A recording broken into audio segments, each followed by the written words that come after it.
नमस्कार,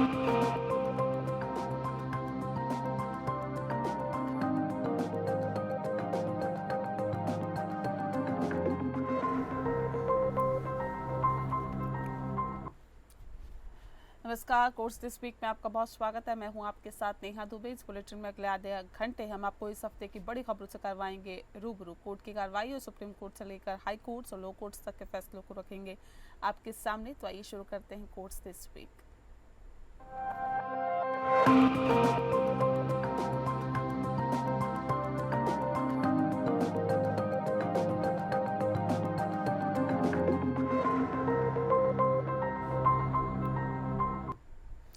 केंद्र सरकार ने गुरुवार को सुप्रीम कोर्ट को बताया कि वक्फ संशोधन बिल की बात यहां पर की है और साथ ही आपको बता दें कि विवादास्पद वक्फ संशोधन अधिनियम 2025 के कुछ मुख्य प्रावधान, जिसमें केंद्रीय वक्फ परिषद और वक्फ बोर्ड में गैर मुसलमानों को शामिल करना और अदालतों द्वारा वक्फ घोषित संपत्तियों को डीनोटिफाई करने के प्रावधान शामिल है, फिलहाल अमल नहीं किया जाएगा।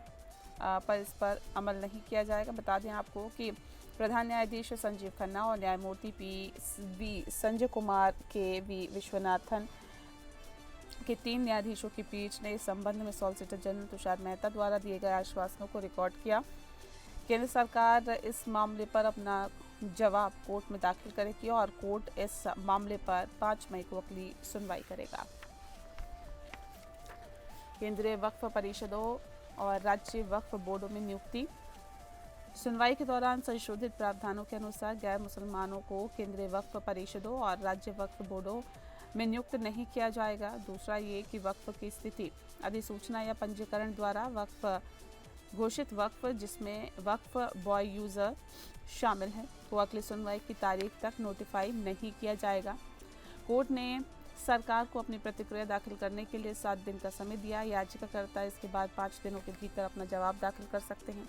मामले की अगली सुनवाई 5 मई को होगी, जिसमें अंतरिम आदेश पर फैसला लिया जाएगा।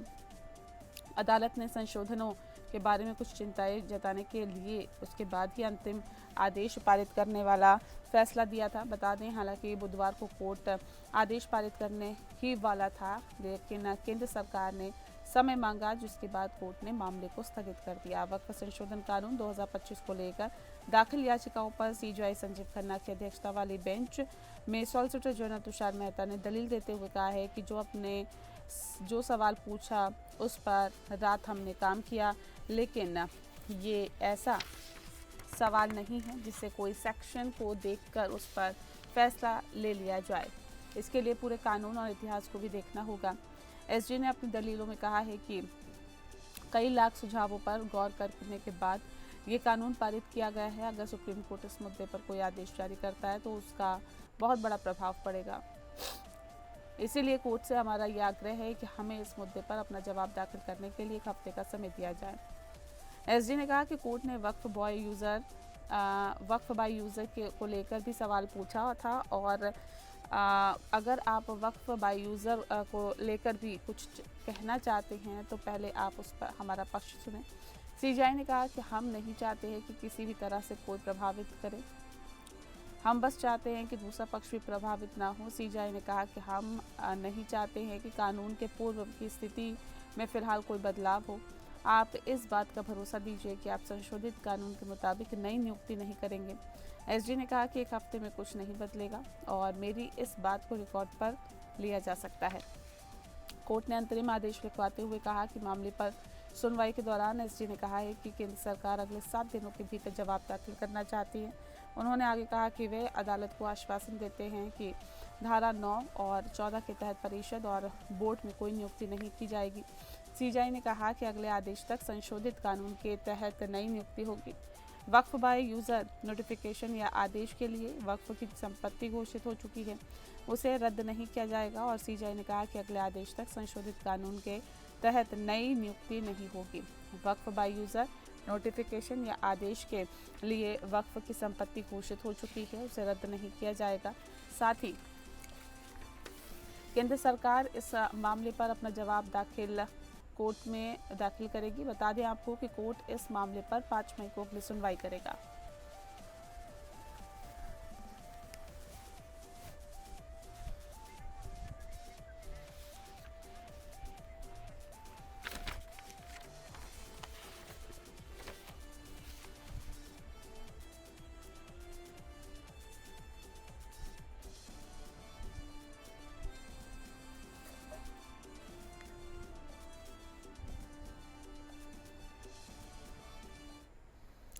वहीं सुप्रीम कोर्ट ने 17 अप्रैल को पश्चिम बंगाल में कक्षा 9 से 12 तक के सहायक शिक्षकों की नियुक्ति को लेकर एक महत्वपूर्ण फैसला सुनाया है। जिन शिक्षकों की नियुक्ति 2016 में अनियमितताओं के कारण रद्द कर दी गई थी, लेकिन वे निर्दोष पाए गए थे, उन्हें नई नियुक्तियां होने रद्द आपको बता दें, नई नियुक्तियां होने तक पद पर बने रहने की अनुमति दी गई है। अदालत ने यह फैसला छात्रों की शिक्षा को ध्यान में रखते हुए सुनाया है। हालांकि समूह सी और समूह डी के कर्मचारियों को ये राहत नहीं दी गई है, क्योंकि इन वर्गों में दोषी उम्मीदवारों की संख्या अधिक है। यह आदेश पश्चिम बंगाल सरकार और पश्चिम बंगाल स्कूल सेवा आयोग द्वारा दिसंबर 31, 2025 तक नई भर्ती प्रक्रिया पूरी करने की शर्त पर दिया गया है। राज्य और आयोग को 31 मई 2025 तक नई भर्ती प्रक्रिया के लिए विज्ञापन प्रकाशित करना होगा। भर्ती प्रक्रिया दिसंबर 31, 2025 तक पूरी करनी होगी।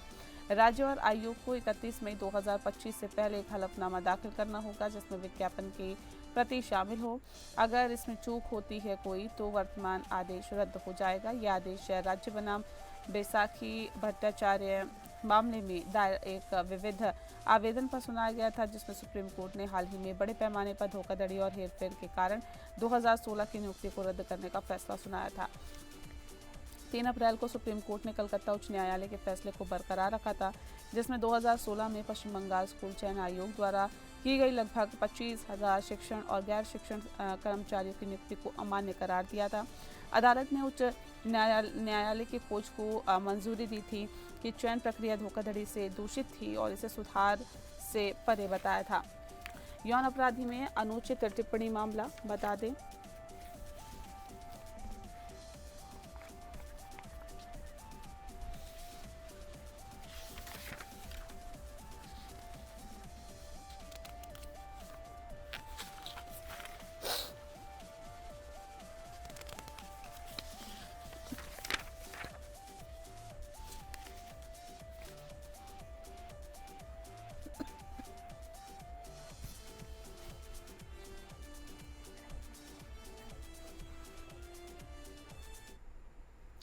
अगली खबर का रुख करते हैं। तमिलनाडु गवर्नर मामले में सुप्रीम कोर्ट के फैसले से महत्वपूर्ण बात ये निकल के सामने आई है कि जब राज्यपाल किसी विधेयक को असंवैधानिकता के आधार पर राष्ट्रपति के विचारों के लिए आरक्षित करते हैं, तो राष्ट्रपति को सुप्रीम कोर्ट की सलाह लेनी चाहिए। भारतीय संविधान का अनुच्छेद 143 राष्ट्रपति को सार्वजनिक महत्व के मामलों पर सुप्रीम कोर्ट से सलाह लेने की शक्ति प्रदान करता है। कोर्ट ने कहा कि जब राज्यपाल किसी विधेयक को असंवैधानिकता के आधार पर राष्ट्रपति के विचार के लिए आरक्षित करते हैं, तो राष्ट्रपति को सुप्रीम कोर्ट की सलाह लेनी चाहिए। राष्ट्रपति को सुप्रीम कोर्ट से सलाह लेने की शक्ति संविधान के अनुच्छेद 143 से मिलती है, जो सार्वजनिक महत्व के मामलों पर सुप्रीम कोर्ट की सलाह लेने की अनुमति देता है। सुप्रीम कोर्ट ने कहा कि संविधान की व्याख्या करने की अंतिम शक्ति संवैधानिक अदालतों के पास है और राष्ट्रपति को इस तथ्य द्वारा निर्देशित किया जाना चाहिए। अगर कोई विधेयक असंवैधानिक प्रतीत होता है, तो इसे न्यायिक दिमाग द्वारा मूल्यांकन किया जाना चाहिए। सरकार को विधेयक की संवैधानिकता निर्धारित करने में अदालतों की भूमिका नहीं लेनी चाहिए और सुप्रीम कोर्ट के तहत अनुच्छेद 143 के तहत ऐसे प्रश्नों का संदर्भ देना चाहिए।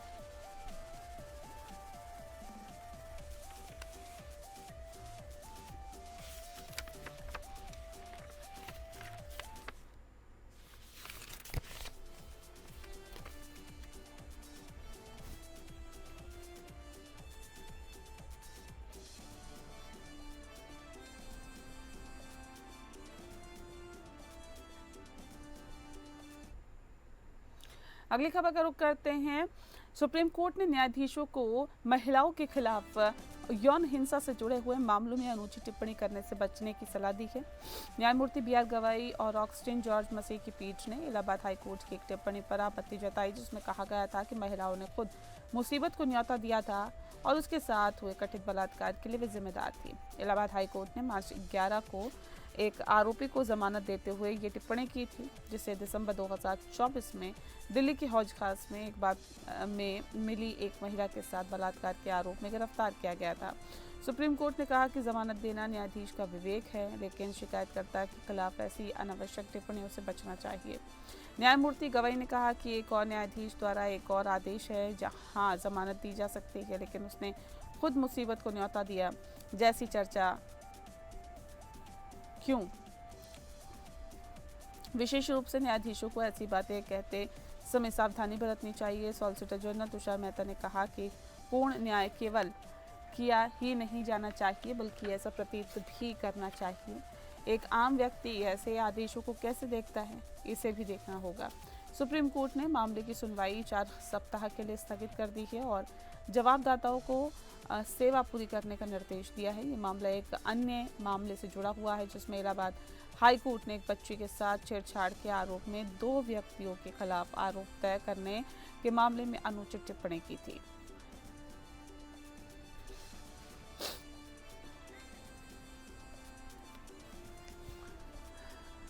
खबर चुनाव आयुक्त की नियुक्ति से जुड़ा हुआ मसला। बता दें आपको कि चुनाव आयुक्तों की नियुक्ति पर 2023 के केंद्र सरकार के कानून को चुनौती देने वाली याचिका पर सुनवाई की मांग को सुप्रीम कोर्ट में जस्टिस सूर्यकांत की बेंच में उठाया गया।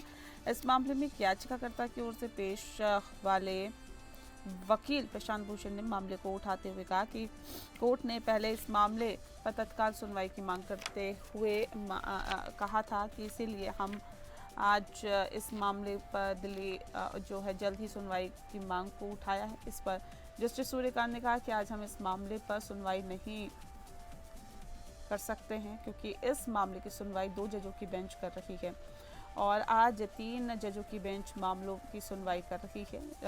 वकील प्रशांत भूषण ने इस मामले को अगले हफ्ते सुनवाई के लिए किए जाने का आग्रह करते हुए सुनवाई का समय तय किए जाने की भी मांग की है। फिलहाल कोर्ट ने 14 मई को 2 बजे मामले की सुनवाई तय कर दी है। दरअसल सुप्रीम कोर्ट ने चुनाव आयुक्तों की नियुक्ति को लेकर अपना अंतरिम फैसला दिया था जिसमें नियुक्ति के लिए गठित समिति में पीएम, सीजेआई और एलओपी को रखे जाने को कहा था। इसके बाद केंद्र ने कानून बनाकर नियुक्ति समिति से सीजेआई को हटाकर प्रधानमंत्री के द्वारा नियुक्त एक कैबिनेट मंत्री को जगह दे दी। केंद्र के द्वारा आयुक्त जी हां चुनाव आयुक्तों की नियुक्ति के लिए बनाए गए इस कानून को सुप्रीम कोर्ट में चुनौती दी गई है।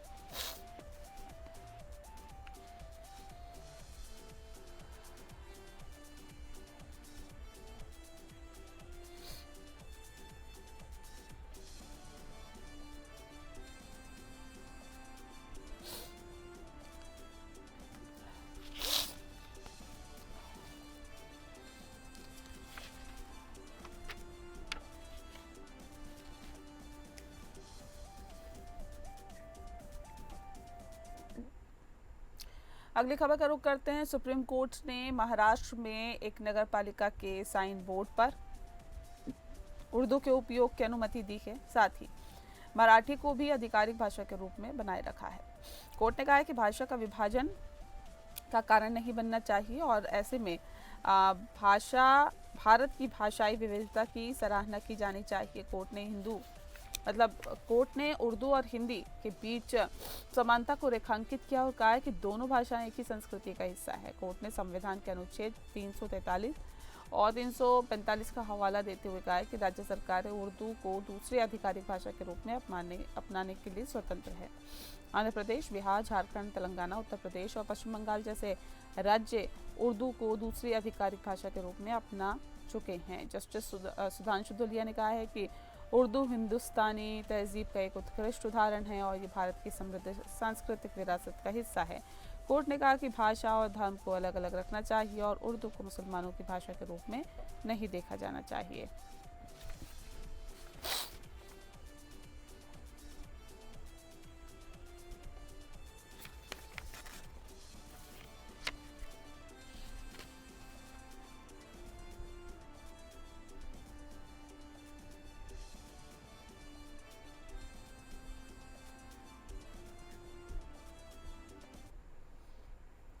कलकत्ता हाई कोर्ट ने पश्चिम बंगाल के मुर्शिदाबाद जो पूरा मामला है, मुर्शिदाबाद जिले में केंद्रीय सशस्त्र बलों की तैनाती का आदेश दिया है, जहां वक्फ संशोधन अधिनियम के खिलाफ विरोध प्रदर्शन हिंसक हो गया था, जिसमें कम से कम 3 लोगों की मौत हो गई। न्यायमूर्ति सोमेन सेन और न्यायमूर्ति राजा बसु चौधरी की पीठ ने कहा है कि राज्य सरकार द्वारा उठाए गए कदम पर्याप्त नहीं और दंगाइयों को गिरफ्तार करने के लिए युद्ध स्तर पर कार्रवाई करनी होगी। न्यायालय ने मुर्शिदाबाद जिले में केंद्रीय सशस्त्र बलों की तैनाती का आदेश दिया, जो जिले में नागरिक प्रशासन के साथ मिलकर काम करेंगे। न्यायालय ने कहा कि केंद्रीय सशस्त्र बलों की तैनाती का उद्देश्य स्थिति को प्रभावी ढंग से संभालना और सामान्य स्थिति बहाल करना है। न्यायालय ने राज्य सरकार को अपने आदेश का जो पालन है उसमें उठाए गए कदमों का विस्तृत रिपोर्ट दाखिल करने का निर्देश दिया। वक्फ संशोधन अधिनियम के खिलाफ विरोध प्रदर्शन हिंसक हो गया था, जिसमें कम से कम 3 लोगों की मौत हो गई थी। भाजपा नेता शुभेंदु अधिकारी और एक वकील ने एक PIL याचिका दायर की थी, जिसमें केंद्रीय सशस्त्र बलों की तैनाती की मांग की गई थी। राज्य सरकार ने याचिका का विरोध किया था, जिसमें कहा गया था कि ये एक राजनीतिक रूप से प्रेरित याचिका है और हिंसा को नियंत्रित करने के लिए कदम उठाए गए हैं।